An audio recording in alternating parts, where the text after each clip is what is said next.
प्राचीन भारतीय इतिहास के स्रोत। प्राचीन भारतीय इतिहास को जानने के लिए तीन प्रमुख स्रोत हम मानते हैं।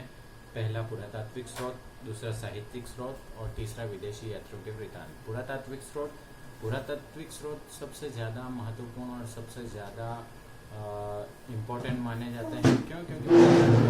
क्योंकि पुरातात्विक स्रोतों से हमको पता चलता है कि जो भी स्रोत हैं उनमें कोई फेरबदल नहीं हुआ, अतः उनसे जो जानकारी प्राप्त होती है वो एकदम से पुख्ता जानकारी प्राप्त होती है।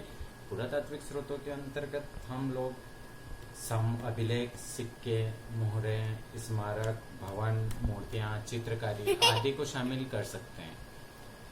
भारतीय पुरातत्व सर्वेक्षण विभाग की स्थापना 1861 में अलेक्जेंडर कनिंघम के नेतृत्व में की गई थी। तत्पश्चात 1902 में जॉन मार्शल के नेतृत्व में इसका पुनर्गठन किया गया था। भारतीय पुरातत्व सर्वेक्षण भारतीय पुरातत्व में एक मील का पत्थर साबित हुआ, जिसने पुरातात्विक स्रोतों के बारे में बहुत ज़्यादा अपना योगदान दिया है।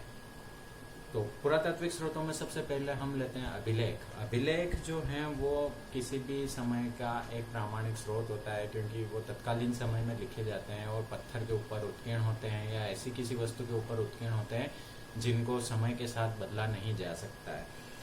भारत में जो अभिलेख मिले हैं वो मुख्य रूप से शिलाओं पर, स्तंभों पर, गुफाओं में, दीवारों पर, प्रतिमाओं पर, ताम्रपत्र पर एवं सिक्कों पर मिले हैं। सबसे प्राचीन अभिलेख मध्य एशिया के सेंट्रल एशिया के बोगजगोई नामक स्थान से प्राप्त हुए हैं, जो लगभग 1400 ईस्वी पूर्व के लगभग है, जिसमें इंद्र, वरुण, मित्र एवं नासत्य आदि प्रारंभिक वैदिक देवताओं का वर्णन है। भारत में सबसे प्राचीन अभिलेखों की हम और बात करें तो सबसे प्राचीन अभिलेख सम्राट अशोक के माने जाते हैं, जो मौर्यकालीन इतिहास से संबंधित हैं। मौर्यकालीन इतिहास को जानने के साथ साथ सबसे प्राचीन अभिलेखों के बारे में जानकारी के स्रोत हमको अशोक के अभिलेख मिले हैं। अशोक के अभिलेखों की मुख्य भाषा मुख्य रूप से ब्राह्मी लिपि में उत्कीर्ण थे वे, और ब्राह्मी लिपि में उत्कीर्ण थे। इसके साथ ही उसके कुछ सेंट्रल एशिया के आसपास के शिलालेख, या अपन कह सकते उत्तर पश्चिमी भारतीय क्षेत्र के शिलालेख अरेमाइक और ग्रीक लिपि में भी उसके अभिलेख मिलते हैं। सबसे प्रारंभिक अभिलेख संस्कृत भाषा का जो हमें मिलता है वो शक शासक रुद्रदामन का जूनागढ़ अभिलेख है। जूनागढ़ अभिलेख की भाषा संस्कृत थी और इसमें यह अभिलेख 2वीं सदी ईस्वी का अभिलेख माना जाता है।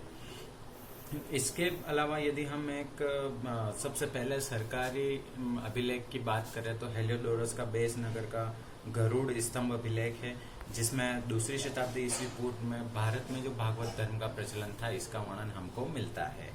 भारत में सबसे अधिक अभिलेखों की बात करें तो वो हमें मैसूर कर्नाटक में मिले हैं। इसके अलावा पार्सेपोलियस, नक्श, रुस्तम और बेहिस्तून के अभिलेखों से भी हमको पता चलता है कि सम्राट दारा का अधिकार जो था वो सिंधु नदी के ऊपर था या सिंधु के आसपास का था।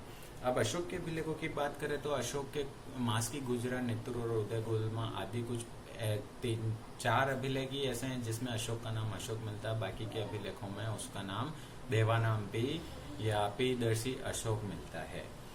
इसके अलावा यदि हम बात करें तो पुरातात्विक स्रोतों में सिक्के भी बड़ा महत्वपूर्ण स्रोत हैं। सिक्के किसी भी राज्य की सीमा, किसी भी राज्य के शासक के या उसके आर्थिक स्थिति, उसके साम्राज्य की सीमा आदि का हमको बखान करते हैं। भारत में यदि सबसे प्राचीन सिक्कों की बात करें तो सबसे प्राचीन सिक्के हैं आहत सिक्के, जो लगभग 6ठी शताब्दी ईस्वी पूर्व से 6ठी शताब्दी ईस्वी तक के मध्य में हमको मिलते हैं।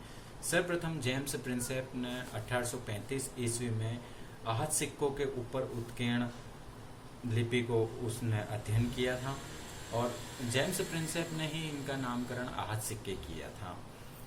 इसके अलावा यदि हम बात करें तो सर्वप्रथम लेख युक्त सोने के सिक्के इंडो ग्रीक शासकों ने चलाए थे और सबसे ज्यादा बृहत स्तर पर सोने के सिक्के कुषाण शासकों ने चलाए थे।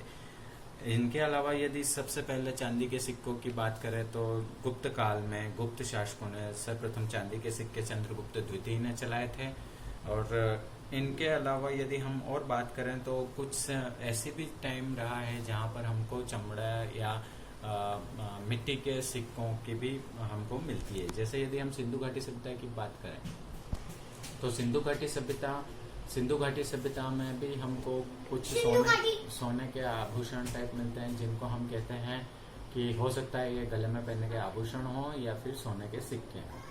इसके अलावा भारतीय इतिहास को जानने के स्रोतों में साहित्यिक स्रोत भी आते हैं।